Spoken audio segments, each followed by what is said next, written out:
तो यहां मेरे पास एक पीस ऑफ पेपर है। अब अगर मैं इसे बीच से टेयर कर दूं तो क्या ही हो गया, मेरे पास दो पीसेस हो गए पेपर के। बट इन दोनों पीसेस में कोई बहुत ज्यादा डिफरेंस है नहीं, केवल इनके साइज में डिफरेंस है। तो ये जो चेंज अभी आपने देखा इसे कहते हैं एक फिजिकल चेंज, जहां पर कोई भी न्यू सब्सटेंस फॉर्म नहीं होता। कटिंग ऑफ पेपर एक इसका एग्जांपल है। लेकिन अब अगर मैं इनमें से एक पीस को लूं और इसे मैं बर्न कर दूं, तो अब आप देखो यहां पर मैं इसे प्लेस करके अब अगर मैं इसमें आग लगा दूं तो अब आप देखिए कि ये पीस ऑफ पेपर जल रहा है।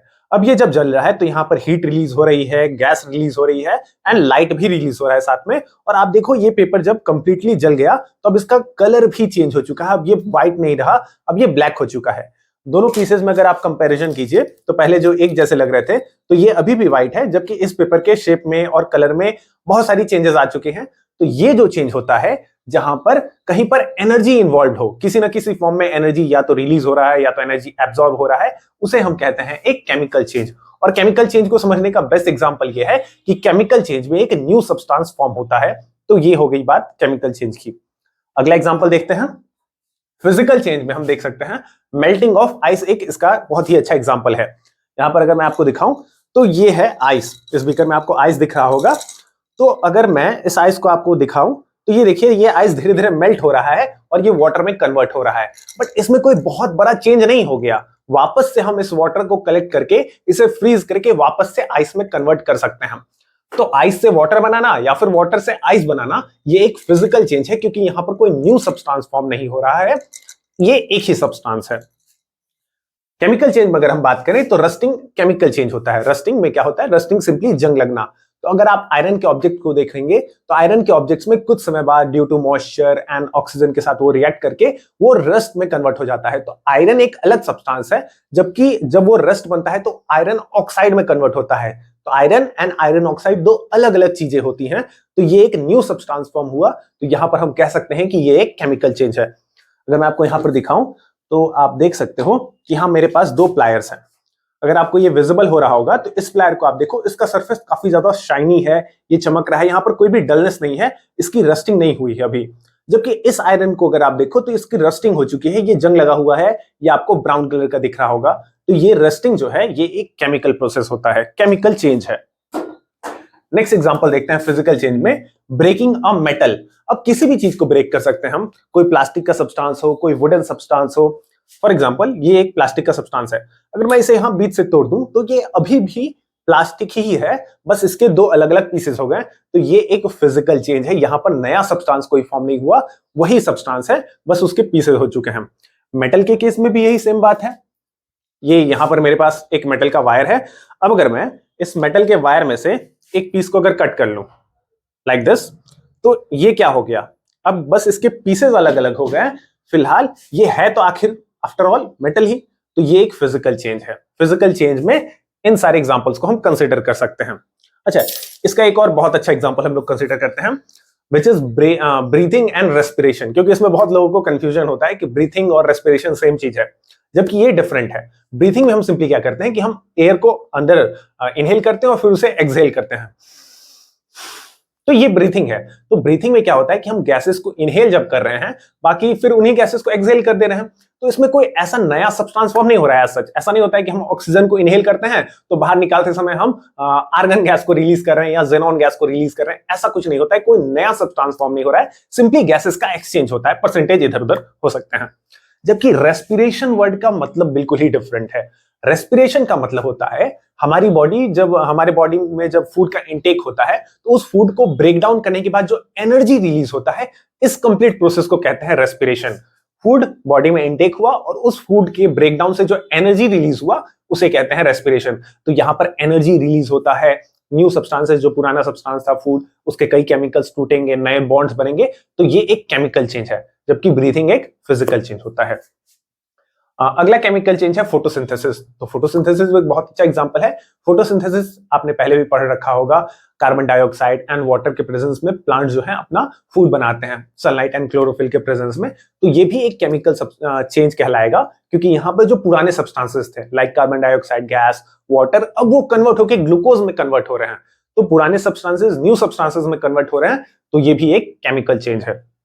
तो आई होप हम लोगों ने सभी एग्जांपल्स को कवर कर लिए हैं। इसके बहुत सारे एग्जांपल्स हैं, सभी को डिस्कस करना जरूरी नहीं है, आप बहुत सारे एग्जांपल्स को समझते भी होंगे। एक और एग्जांपल हम लोग देख लेते हैं, मेल्टिंग ऑफ कैंडल। कैंडल को जब हम जलाते हैं तो दो प्रोसेस हो रहे होते हैं। एक तो कैंडल का जो वैक्स होता है वो मेल्ट होकर साइड में आ रहा होता है। अगर उन सारे वैक्स को हम कलेक्ट करें तो वापस से कैंडल को बनाया जा सकता है।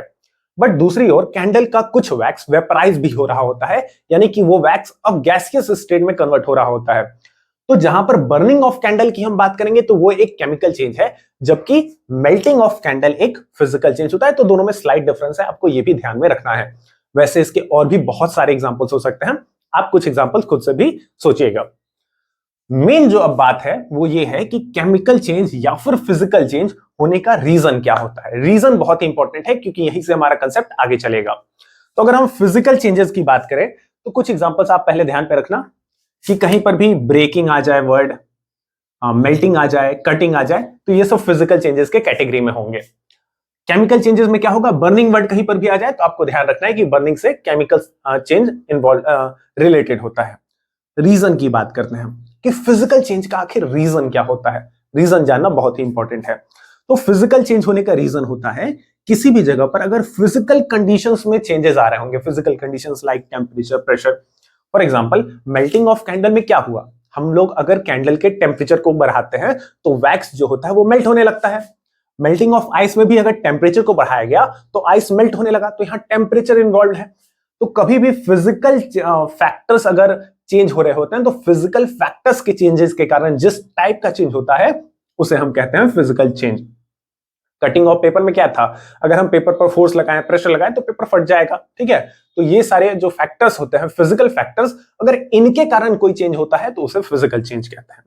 जबकि दूसरी ओर अगर हम ये क्वेश्चन पूछे खुद से कि केमिकल चेंज का रीजन क्या है, तो केमिकल चेंज का रीजन कहलाता है केमिकल रिएक्शन। कोई भी केमिकल चेंज अगर होता है तो उसके पीछे का रीजन होता है केमिकल रिएक्शन। तो यहां से हमारा चैप्टर स्टार्ट होता है, केमिकल रिएक्शन। तो हम आगे बढ़ते हैं इस चैप्टर में और समझते हैं कि केमिकल रिएक्शन क्या है।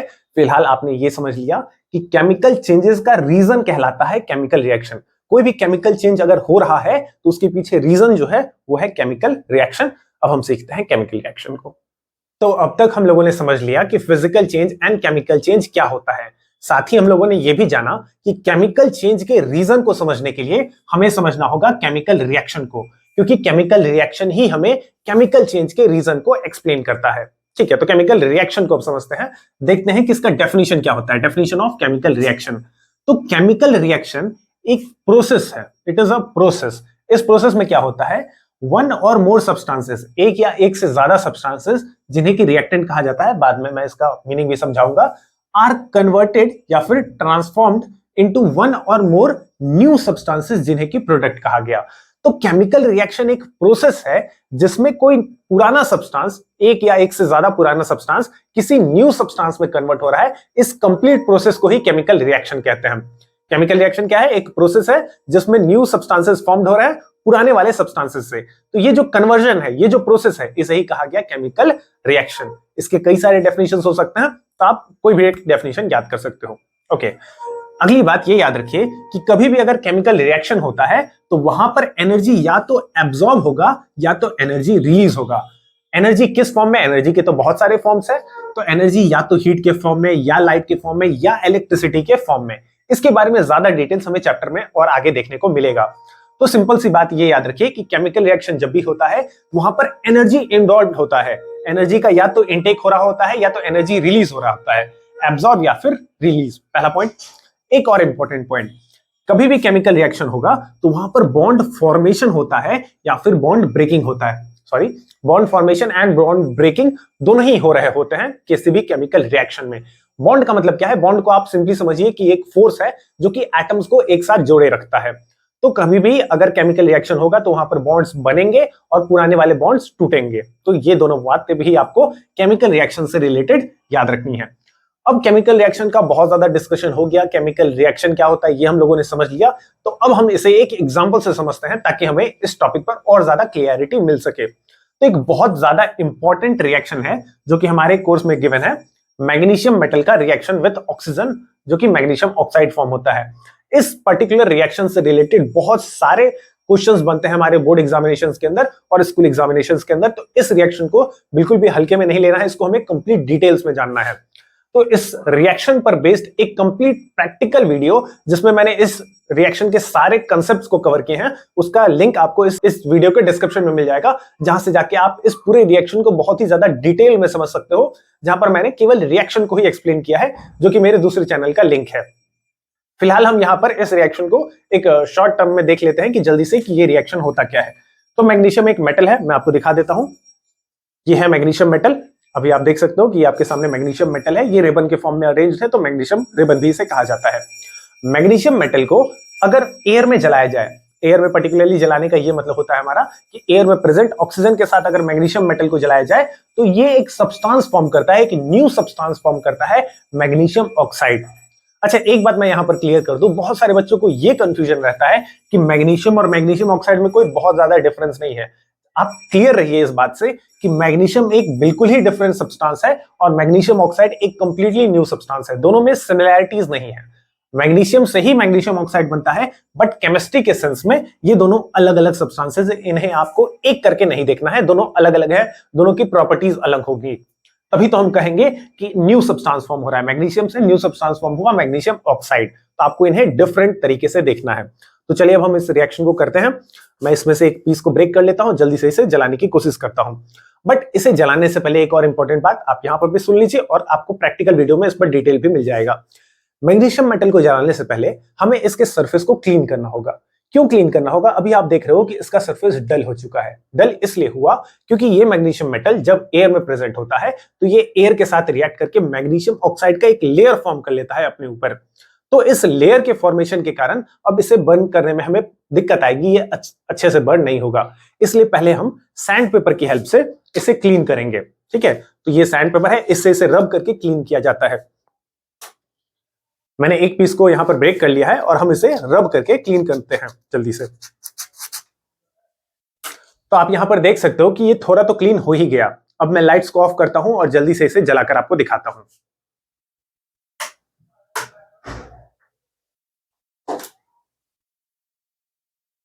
आपको इसमें यह नोटिस करना होगा कि इसका फ्लेम कलर कैसा है। फ्लेम का कलर आप नोटिस करना।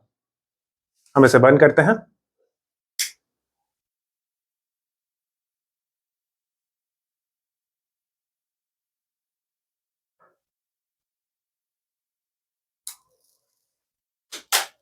तो आप देख सकते हैं कि मैग्नीशियम मेटल जब बर्न हो रहा है तो ये एक व्हाइट डिजलिंग फ्लेम के साथ बर्न हो रहा है।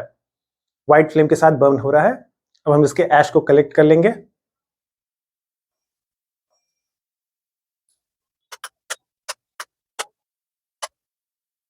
तो अगर आप यहां पर देख पा रहे होगे तो इसके ऐश का कलर भी व्हाइट ही है, यानी कि मैग्नीशियम ऑक्साइड जो फॉर्म होता है तो मैग्नीशियम ऑक्साइड का भी कलर व्हाइट होता है और मैग्नीशियम मेटल जब बर्न हो रहा होता है तो उसका कलर भी व्हाइट ही होता है। तो फ्लेम कलर भी व्हाइट है और साथ ही साथ मैग्नीशियम ऑक्साइड का कलर भी व्हाइट है। तो ये एक केमिकल चेंज था।